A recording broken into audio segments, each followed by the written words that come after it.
Picture this: New Year's Eve on a beach with fireworks lighting up the sky. A guy I've just met proposes marriage. We haven't kissed or even held hands. My European mindset screams, this is insane. His, this is how you show you're serious. We were both following our cultural norms, valid in our own worlds, but totally clashing. This moment changed everything I thought about intercultural dating. In this video, I'll explain why many intercultural relationships fail and share practical tips to help you avoid those pitfalls. I lived in the Middle East for a decade and in India for a few years, learning from my own tough experiences. What I've discovered could save your cross-cultural romance. The key issue? Every culture has unspoken rules about love, respect, and commitment. Ignore them and you'll end up fighting over things that aren't the real problem.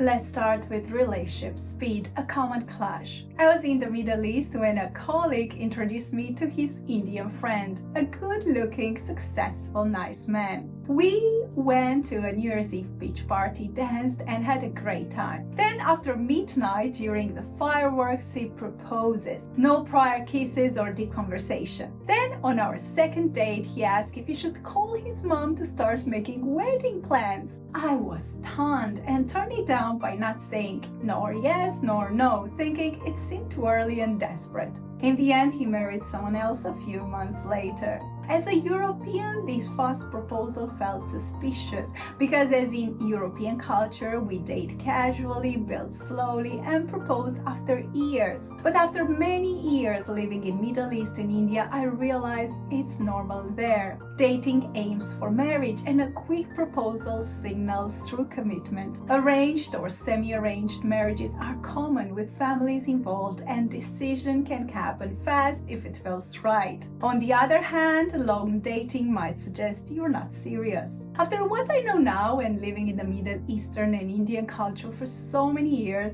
I'd seriously consider such a proposal. And I would not find it desperate. I would consider it normal. Though my European friends think it's insane, but unless you lived in that culture, you can't really understand it. Lesson: cultures have different timelines. One's culture is too fast is another's culture standard.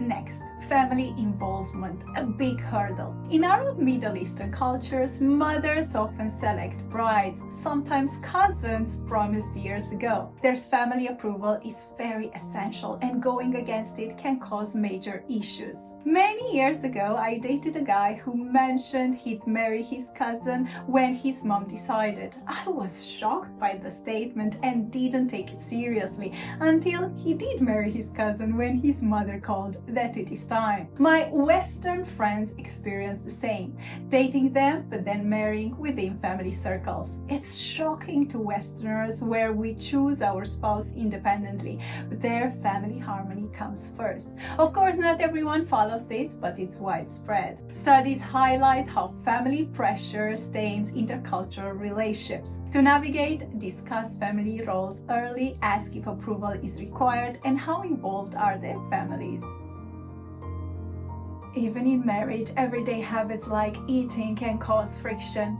In many Indian households, women cook and serve men first, women eating afterward, sometimes just leftovers. This ties to traditional gender roles prioritizing men. In my European culture, everyone sits together and starts eating only when all are ready. Eating before others is considered highly disrespectful. Imagine my frustration when, because I am a woman, I had to serve and eat last. To be honest, I couldn't find a solution to this cultural norm because as much as I wanted to integrate in the culture, I couldn't discard my own upbringing and the feeling of being disrespected. Research confirms gender role conflicts are top issues in intercultural marriages. A possible solution would be ask about gender roles upfront.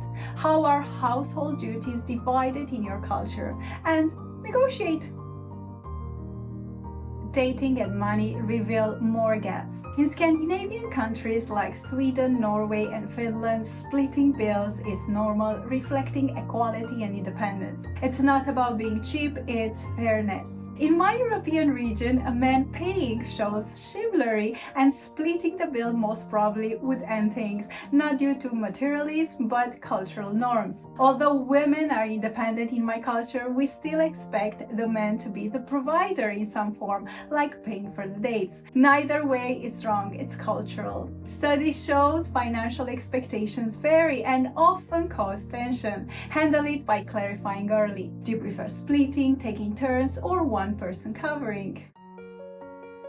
These examples highlight cultural norms that feel natural but clash across borders. Ignoring them leads to misunderstandings, but addressing them builds stronger bonds. Starting an intercultural relation?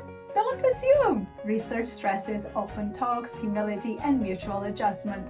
Ask questions early to uncover expectations. It's not about changing yourself, it's about making informed choices. If this helped you understand intercultural relationship better, hit like and subscribe. Share in comments what hidden rule surprised you. See you next week.